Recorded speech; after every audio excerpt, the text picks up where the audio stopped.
হটাও মাফিয়া বাঁচাও দেশ, তারেক রহমানের বাংলাদেশ, দেশনেত্রী বেগম খালেদা জিয়ার বাংলাদেশ।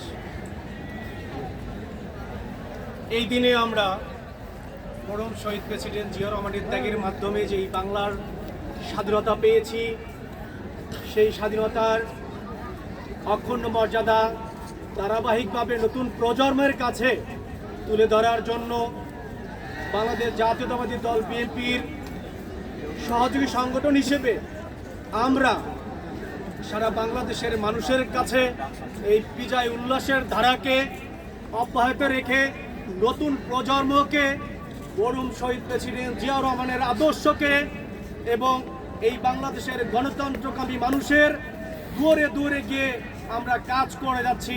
ইতিমধ্যেই আপনারা জানেন আমাদের সাংগঠনিক সম্পাদক বিভিন্ন বিষয় নিয়ে উনি কথা বলেছেন, আমাদের প্রধান অতিথি চলে এসেছেন, কথা বলার বেশি কিছু নেই।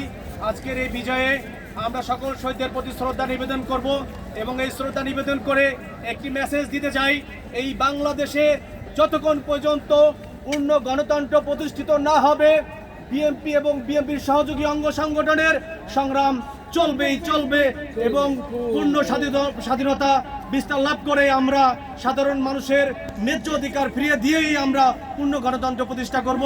ভালো থাকবেন সবাই। এ পর্যায়ে সংক্ষিপ্ত বক্তব্য রাখার জন্য আমি আহ্বান করব